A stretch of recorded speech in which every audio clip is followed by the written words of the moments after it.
Guys, അപ്പം നിങ്ങൾക്ക് wild card എൻട്രിയെ കുറിച്ച് പറയാം. നമുക്ക് കൂടുതൽ നീട്ടിപ്പോകേണ്ടെന്ന് ആവശ്യമൊന്നുമില്ല. 4 പേരുടെ കാര്യമാണ് കറക്റ്റായിട്ട് പറയുന്നത്.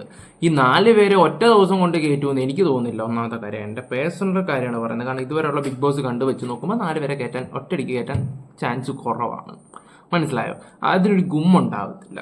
ഈ ആൾക്കാർ പറയുന്ന പോലെ അടുക്കള വഴി കൂടെ ഒരാളെ കയറും, ഒരുത്തിനെ പിന്നാമ്പുറത്തൂടെ കയറ്റും, അല്ല ഇറക്കും, പിന്നെ ഒരുത്തിനെ പിന്നെ തട്ടിട്ട് അതിലെ കൂടെ ഇറക്കും. ആ പരിപാടിയൊന്നും എനിക്ക് തോന്നുന്നില്ല. എൻ്റെ അഭിപ്രായമാണ് ഞാൻ പറയുന്നത്.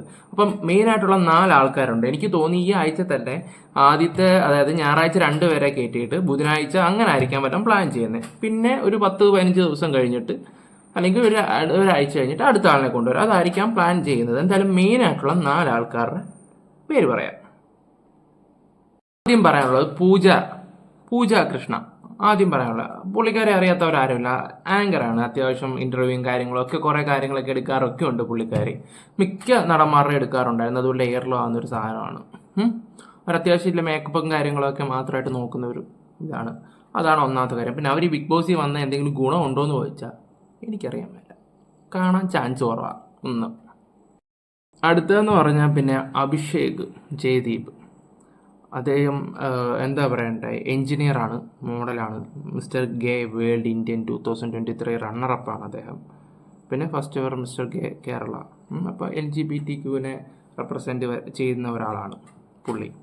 അപ്പം കണ്ടറിയാം, നമ്മുടെ റിയാസ് സലീമിനെ പോലൊരു ആളാണെങ്കിൽ വേറെ ലെവലായിരിക്കും. പിന്നെ പുള്ളിയെ എതിർത്തൊരാൾ വരുന്നുണ്ട്. അതാണ് മെയിൻ. ഈ LGBTQ വേറെ, അതായത് തഴം താത്തിടുന്ന ഒരു ഇനമുണ്ട് വേറെ. അതിൻ്റെ പേരും അഭിഷേക്. അപ്പോൾ അദ്ദേഹത്തിൻ്റെ പേര് അഭിഷേക് ശ്രീകുമാർ എന്നാണ്.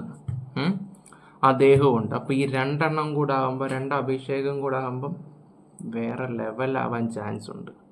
അവർ കണ്ടുമുട്ടട്ടെ, എന്നാലല്ലേ ഗെയിമിനൊരു ഗുമ്മുണ്ട്. അകത്ത് കിടക്കുന്ന പാഴിൻ്റെയൊക്കെ ഗതിക്ക് എന്തായിരിക്കും എറുത്ത് കളയാനേ ഉള്ളായിരുന്നു. എന്തായാലും ഒരു സിനിമയാകുമ്പോൾ വില്ലൻ്റെ എൻട്രി എന്ന് പറഞ്ഞാൽ പാതിക്കിട്ടാണ്. പക്ഷേ നായകന്മാരായിട്ട് ആരുടെ കൂട്ടുന്നില്ല. ഞാനൊരു പഞ്ചിന് പറഞ്ഞതേ ഉള്ളൂ. വീർക്കും എന്തായാലും. പിന്നെ അടുത്ത ആൾ വേറെ ആരുമല്ല, നമ്മുടെ സീക്രട്ട് ഏജൻറ്റ് സായി കൃഷ്ണ. അപ്പോൾ 2 കൃഷ്ണന്മാരും 2 അഭിജിത്തുമാരും കൂടെ വരുമ്പം, അല്ല അഭിഷേകുമാരും കൂടെ വരുമ്പോൾ എന്തൊക്കെയാണെന്ന് നമുക്ക് കണ്ടറിയാം. സായി കൃഷ്ണയെക്കുറിച്ച് പറയുവാണെങ്കിൽ അറിയാലോ, സീക്രട്ട് ഏജൻറ്റ്. പുള്ളി എല്ലാ കാര്യത്തിലും ഈ ബിഗ് ബോസിൻ്റെ A to Z എപ്പിസോഡ് ഇരുന്ന് കാണുന്ന ഒരു മനുഷ്യൻ. പുള്ളി കാണാത്ത ഭാഗം പുള്ളിയുടെ വൈഫ് കാണുന്നുണ്ട്, എല്ലാവരും ഇരുന്ന് കാണുന്നുണ്ട്. ആ അങ്ങേര് ഇതിനകത്ത് വന്നിട്ട് എന്തെങ്കിലുമൊക്കെ വിവരക്കേട് കാണിച്ച് ഏറിപ്പോവാനിരിക്കുന്ന ഒരു മനുഷ്യനതാ.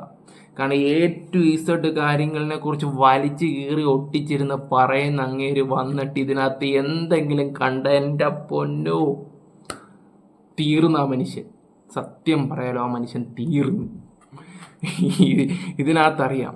അപ്പം സായി കൃഷ്ണ നാളെ കയറാൻ ചാൻസ് കൂടുതലാണ്. സായിയുടെ കാര്യം പറഞ്ഞാൽ നാളെ കൺഫേം ആയിട്ടും കയറാൻ ചാൻസ് കൂടുതലാണ്. എന്തായാലും നമുക്ക് സൺഡേയിലെ എപ്പിസോഡ് കാണുമ്പോൾ കറക്റ്റ് വിവരം അറിയാം.